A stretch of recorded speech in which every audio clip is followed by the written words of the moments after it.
ನಮ್ಮ ಈಶ್ವರಪ್ಪನವ್ರ ಸಂತತಿಯವರೇ, ನೀವು ಈಗ ಏನು ಬ್ರಾಹ್ಮಣ ಸಮಾಜ ಅಂತ ಉತ್ಕೃಷ್ಟ ಆದರೆ ಈ ನವಬ್ರಾಹ್ಮಣರು ಇನ್ನೂ ತಾಪತ್ರದಲ್ಲಿದ್ದಾರೆ. ಇವರು ಇನ್ನೂ ದುಷ್ಟರ ಟೈಪ್ನಲ್ಲಿ ನಡವಳಿಕೆ ಮಾಡ್ತಾಯಿದ್ದಾರೆ. ಈ ಕೆಳಗೆ ಮೂರದ್ದೇನಾರು ಅವರಿಂದ ಹೆಚ್ಚಿಗೆ ಅವಮಾನ ಆಗ್ತಿಲ್ಲ, ಇವರೇ ಮಾಡ್ತಿರೋದು. ಅವ್ರ ಪಾಪ ಶಾಪ ಹಾಕಿ ಸುಮ್ಮನೆ ಹೋಗ್ತಾರೆ, ಹೆಚ್ಚಿಗೆ ಅದಾಗುತ್ತೋ ಬಿಡುತ್ತೋ ಅಂತ. ಇವರು ಮೈಮೇಲೆ ಹೊಡೆಯೋಕ್ಕೆ ಬರ್ತಾರಲ್ಲ, ದೇವಸ್ಥಾನದ ಒಳಗೆ ಹೋಗಿ ಬಿಡ್ತಿದ್ದಾರೆ ಇವರೇ, ಅವರಲ್ಲ, ನಮ್ಮ ಈಶ್ವರಪ್ಪನವ್ರ ಸಂತತಿಯವರೇ. ಮಾಜಿ ಡಿಸಿಎಂ ಕೆಎಸ್ ಈಶ್ವರಪ್ಪ ನವಬ್ರಾಹ್ಮಣರಂತೆ ದಲಿತರನ್ನು ತುಳಿಯುತ್ತಿದ್ದಾರೆ ಎಂದು ಮಾಜಿ ಸಚಿವ ಕಿಮ್ಮನೆ ರತ್ನಾಕರ್ ತಿಳಿಸಿದ್ದಾರೆ. ಶಿವಮೊಗ್ಗದಲ್ಲಿ ಪತ್ರಿಕಾಗೋಷ್ಠಿ ನಡೆಸಿ ಮಾತನಾಡಿದ ಕಿಮ್ಮನೆ ರತ್ನಾಕರ್, ಗೋವಲ್ಕರ್ ಅವರು ಬರೆದ ಬಂಚ್ ಆಫ್ ಥಾಟ್ಸ್ ಪುಸ್ತಕದ ಪೇಜ್ ನಂಬರ್ 36 ಮತ್ತು 37ರಲ್ಲಿ ಹರಿಜನರು ಹಿಂದೂಗಳಲ್ಲ ಎಂದು ಬರೆದಿದ್ದಾರೆ. ಚಿಂತನಗಂಗಾ ಪುಸ್ತಕದಲ್ಲಿ ಜಾತಿ ವ್ಯವಸ್ಥೆ ಇರಬೇಕು ಎಂದು ಹೇಳಿದೆ. ಇದನ್ನು ಹೇಳಿರುವುದು ಹೆಡ್ಗೇವಾರ್. ಇದನ್ನು ಈಶ್ವರಪ್ಪ ಓದಿಕೊಳ್ಳಲಿಲ್ಲ ಎಂದರೆ ನಾನು ಏನು ಮಾಡಲಿ? ನಗರಸಭೆ ಪಾಲಿಕೆಗಳಲ್ಲಿ ಊರನ್ನು ಸ್ವಚ್ಛವಾಗಿಡುತ್ತಿರುವುದು ದಲಿತರು. ಅವರ ಬಗ್ಗೆ ಈಶ್ವರಪ್ಪನಂತವರಿಗೆ ಗೌರವವಿಲ್ಲ. ಮೇಲ್ವರ್ಗದ ಜಾತಿಗಳಂತೆ ದಲಿತರಲ್ಲಿ ತಿಳಿವಳಿಕೆ ಇದ್ದಿದ್ದರೆ ಇಷ್ಟರ ವೇಳೆ ಮಲ್ಲಿಕಾರ್ಜುನ್ ಖರ್ಗೆ ದೇಶದ ಪ್ರಧಾನಿಗಳಾಗಿರುತ್ತಿದ್ದರು. ಪ್ರಿಯಾಂಕ್ ಖರ್ಗೆ ಕೇಳಿದ್ದರಲ್ಲಿ ತಪ್ಪೇನಿದೆ? ಇದೇ ಪ್ರಶ್ನೆ ಮೇಲುವರ್ಗದ ಜಾತಿಯ ನಾಯಕರು ಕೇಳಿದ್ದರೆ ಈಶ್ವರಪ್ಪ ಹೀಗೆ ಪ್ರತಿಕ್ರಿಯೆ ನೀಡುತ್ತಿದ್ದಾರಾ? ಈಶ್ವರಪ್ಪ ವ್ಯಕ್ತಿಗತವಾಗಿ ಒಳ್ಳೆಯವರು, ಆದರೆ ಅವರ ಮುಂದೆ ಮೈಕ್ ಮತ್ತು ಮಾಧ್ಯಮದವರು ಇರಬಾರದು ಎಂದು ಮಾಜಿ ಡಿಸಿಎಂ ಕೆಎಸ್ ಈಶ್ವರಪ್ಪರವರನ್ನು ಟೀಕಿಸಿದರು. ನಿನ್ನೆ ಒಬ್ಬರು ಮಾಜಿ ಉಪಮುಖ್ಯಮಂತ್ರಿ ಹೇಳಿಕೆ ಕೊಟ್ಟಿದ್ದಾರೆ. ಎಂತೆಂಥದೋ ಭಾಷೆ. ಆ ಮನುಷ್ಯ ಒಳ್ಳೆಯವರು, ಈ ಮೈಕು ಮತ್ತು ನೀವು ಸಿಗಬಾರದು. ಇದೆರಡು ಪ್ರಾಬ್ಲಮ್. ವ್ಯಕ್ತಿಗತವಾಗಿ is a very good man, but mike ಮತ್ತು ನಿಮ್ಮ ಸಂಬಂಧ ಒಳ್ಳೆಯದಲ್ಲ. ಏನಾದ್ರು ಅರ್ಥ ಉಂಟೇನ್ರಿ? ನೀವು ಯೋಚನೆ ಮಾಡಿ. ಪ್ರಿಯಾಂಕಾ ಖರ್ಗೆ ಏನು ಹೇಳಿದ್ದಾರೆ ಅದನ್ನು ನಾನು ಸಮರ್ಥನೆ ಮಾಡ್ತೀನಿ, ಅದು ಬೇರೆ ವಿಚಾರ. ಆ ಸಮಾಜವನ್ನು 5,000 ವರ್ಷ ನೆಲಕ್ಕೆ ತುಳಿದು ಇಟ್ಟಿದ್ದೀವಲ್ಲ ನಾವು, ಆ ಸೊಕ್ಕು ಈ ಮಾತಾಡ್ತಾ ಇರೋದು. ಉತ್ಕೃಷ್ಟ ಜಾತಿಯವರಿಗೆ ಈ ರೀತಿ ಹೇಳಿ ನೋಡೋಣ. ಅವರು ನಾನು ಬರೆದು ಕೊಡ್ತೇನೆ, let him talk about these things.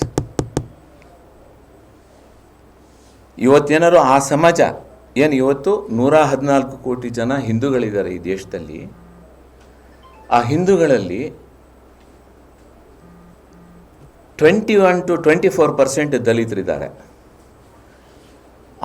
ಆ ಸಮಾಜಕ್ಕೆ ಈ ಮೇಲ್ಗಡೆ 4 ಜನ ನಾವೇನಿದ್ದೀವಿ, ಶೂದ್ರರು, ವೈಶ್ಯರು, ಬ್ರಾಹ್ಮಣರು, ನಾವು 4 ಜನ ಏನಿದ್ದೀರಿ, ಈ ಬುದ್ಧಿವಂತಿಗೆ ಏನಾರು ಇದ್ದಿದ್ರೆ ಇವತ್ತು ಖರ್ಗೆರು ಈ ದೇಶದ ಪ್ರಧಾನಮಂತ್ರಿ ಆಗಿರ್ತಿದ್ರು.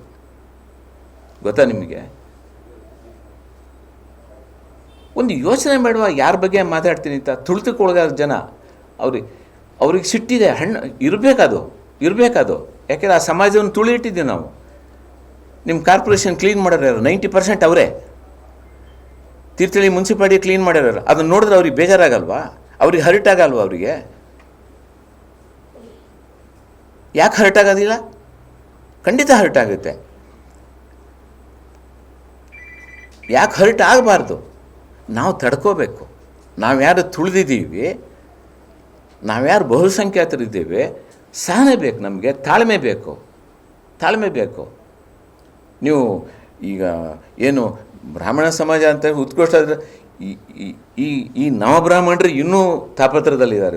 ಇವರು ಇನ್ನೂ ದುಷ್ಟರ ಟೈಪ್ನಲ್ಲಿ ನಡವಳಿಕೆ ಮಾಡ್ತಾಯಿದ್ದಾರೆ. ಈ ಕೆಳಗೆ ಮೂರದ್ದೇನಾರು ಅವರಿಂದ ಹೆಚ್ಚಿಗೆ ಅವಮಾನ ಆಗ್ತಿಲ್ಲ, ಇವರೇ ಮಾಡ್ತಿರೋದು. ಅವ್ರ ಪಾಪ ಶಾಪ ಹಾಕಿ ಸುಮ್ಮನೆ ಹೋಗ್ತಾರೆ, ಹೆಚ್ಚಿಗೆ ಅದಾಗುತ್ತೋ ಬಿಡುತ್ತೋ ಅಂತ. ಇವರು ಮೈಮೇಲೆ ಹೊಡೆಯೋಕ್ಕೆ ಬರ್ತಾರಲ್ಲ, ದೇವಸ್ಥಾನದ ಒಳಗೆ ಹೋಗಿ ಬಿಡ್ತಿದ್ದಾರೆ ಇವರೇ, ಅವರಲ್ಲ, ನಮ್ಮ ಈಶ್ವರಪ್ಪನವ್ರ ಸಂತತಿಯವರೇ. ಯೋಚನೆ ಮಾಡಬೇಕಿದು, ಈ ರೀತಿ ಯೋಚನೆ ಮಾಡಬೇಕು. ಅವ್ರು ಎಷ್ಟು ವರ್ಷದಿಂದ ತುಳ್ಕೊತಾ ಇದ್ದಾರೆ, ಈಗಲೂ ತುಳಿಸ್ಕೊತಾ ಇದ್ದಾರೆ. ಒಬ್ಬ ವಿದ್ಯಾವಂತ ಆದನವನಿಗೆ ನನ್ನ ಸಮಾಜದವ್ರು ಈ ರೀತಿ ಅನ್ಯಾಯ ಆಗ್ತದೆ ಅಂತ ಸಿಟ್ಟು ಬರುತ್ತೆ. ಅವ್ರು ಕೇಳಿದ್ರೊಳಗೆ ಎಲ್ಲವೂ ನ್ಯಾಯ ಇದೆ. ನಾನು ಇವತ್ತು ಕೂಡ ಹೇಳ್ತೇನೆ, ನಾನು ಒಂದು 100 ಸರಿ ಹೇಳಿದ್ದೆ, ನಿಮ್ಗೆಲ್ರಿಗೂ ಕಾಪಿ ಕೊಟ್ಟಿದ್ದೇನೆ. ಈಶ್ವರಪ್ಪನ ಅವ್ರ ಹತ್ರ ನಾನು ಬೇಕಾದ್ರೆ ಅಲ್ಲಿ ಕೂತ್ಕೊತೇನೆ. ನನ್ನೊಂದು 13 ಪ್ರಶ್ನೆಗೆ ಅವ್ರು ಉತ್ತರ ಕೊಟ್ಬಿಡಲಿ. ಚಿಂತನೆಗಾಗ ಎಂಟೈರ್ ನಾನು ರಿಜೆಕ್ಟ್ ಮಾಡಲ್ಲ. ವೇದ ಉಪನಿಷತ್ತನ್ನು ಎಂಟೈರ್ ನಾನು ರಿಜೆಕ್ಟ್ ಮಾಡಲ್ಲ. ಯಾಕೆಂದ್ರೆ ನಾನು ಹಿಂದೂ ಧರ್ಮದಲ್ಲಿ ಹುಟ್ಟಿದವ್, ನನಗೆ ಹಿಂದೂ ಧರ್ಮ ಬೇಕು ಅನ್ನೋದಿದೆ. ಒಳ್ಳೆಯದನ್ನು ಮಾತ್ರ ಆಯ್ಕೆ ಮಾಡ್ಕೋಬೇಕು. ಚಿಂತನಗಂಗಾದಲ್ಲಿ ಏನಿದೆ, ಇದನ್ನು ಸಮರ್ಥನೆ ಮಾಡ್ತಾ ಇದ್ದಾರಲ್ಲ ಜಾತಿ ವ್ಯವಸ್ಥೆನ. ಬಂಚ್ ಆಫ್ ಥಾಟ್ಸಲ್ಲಿ ಪೇಜ್ ನಂಬರ್ 36, 37 ಜಾತಿ ವ್ಯವಸ್ಥೆ ಇರಬೇಕು ಅಂತ ಹೇಳುತ್ತೆ. ಈಶ್ವರಪ್ಪನವರು ಅದನ್ನು ಓದಿದ್ರೆ ನಾನೇನು ಹೇಳೋದು? ಹರಿಜನರು ಹಿಂದೂಗಳಲ್ಲ ಅಂತ ಅದು 356ನೇ ಪುಟದಲ್ಲಿ ಹೇಳುತ್ತೆ. ಅದನ್ನು ಅವ್ರು ಓದ್ಕೊಳ್ದಿದ್ರೆ ನಾವೇನು ಹೇಳೋಕ್ಕಾಗುತ್ತೆ? ಅದನ್ನು ಬರೆದವ್ರು ಯಾರು? ಗೋಳ್ವಾಳ್ಕರು. ಅದನ್ನು ಹೇಳಿದವ್ರು ಯಾರು? ಹೆಗ್ಡೆವಾರು.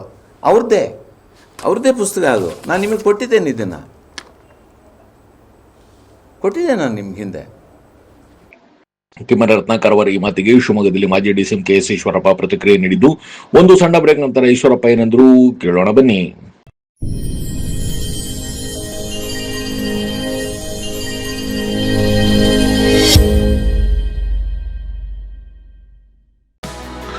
ಶಿವಮೊಗ್ಗ ನಗರದ ಸಾಗರ ರಸ್ತೆಯ ಗಾಡಿಕೊಪ್ಪದಲ್ಲಿರುವ ನಂಜಪ್ಪ ಲೈಫ್ ಕೇರ್ನಲ್ಲಿ ಜೂನ್ 15, 2026ರಿಂದ ಜುಲೈ 18, 2026ರವರೆಗೆ ಬಿನೈನ್ ಪ್ರಾಸ್ಟಾಟಿಕ್ ಹೈಪರ್ಪ್ಲಾಸಿಯಾ ಉಚಿತ ತಪಾಸಣಾ ಶಿಬಿರವನ್ನು ಆಯೋಜಿಸಲಾಗಿದೆ. ಸೋಮವಾರದಿಂದ ಶನಿವಾರದವರೆಗೆ ಪ್ರತಿದಿನ ಬೆಳಗ್ಗೆ 10:30ರಿಂದ ಸಂಜೆ 3:30ರವರೆಗೆ ಈ ಶಿಬಿರ ನಡೆಯಲಿದೆ.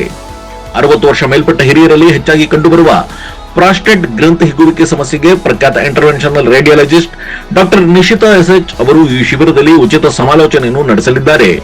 ಪದೇ ಪದೇ ಮೂತ್ರ ವಿಸರ್ಜನೆ, ಮೂತ್ರದ ವೇಳೆ ಉರಿ, ಮೂತ್ರದಲ್ಲಿ ರಕ್ತ ಹಾಗೂ ಕೆಳಹೊಟ್ಟ ನೋವಿನಂತಹ ಲಕ್ಷಣಗಳಿರುವವರು ಈ ಶಿಬಿರದ ಸದುಪಯೋಗವನ್ನು ಪಡೆದುಕೊಳ್ಳಬಹುದು. ಹೆಚ್ಚಿನ ಮಾಹಿತಿ ಹಾಗೂ ಅಪಾಯಿಂಟ್ಮೆಂಟ್ಗಾಗಿ ಸಂಪರ್ಕಿಸಿ Nanjappa life care, Gadikoppa, Shivamogga. Mobile ಸಂಖ್ಯೆ 8050616525.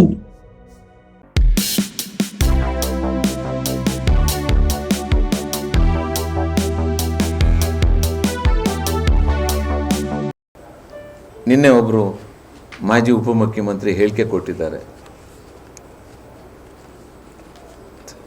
ಎಂತೆಂಥದೋ ಭಾಷೆ. ಆ ಮನುಷ್ಯ ಒಳ್ಳೆಯವರು. ಈ ಮೈಕು ಮತ್ತು ನೀವು ಸಿಗಬಾರದು.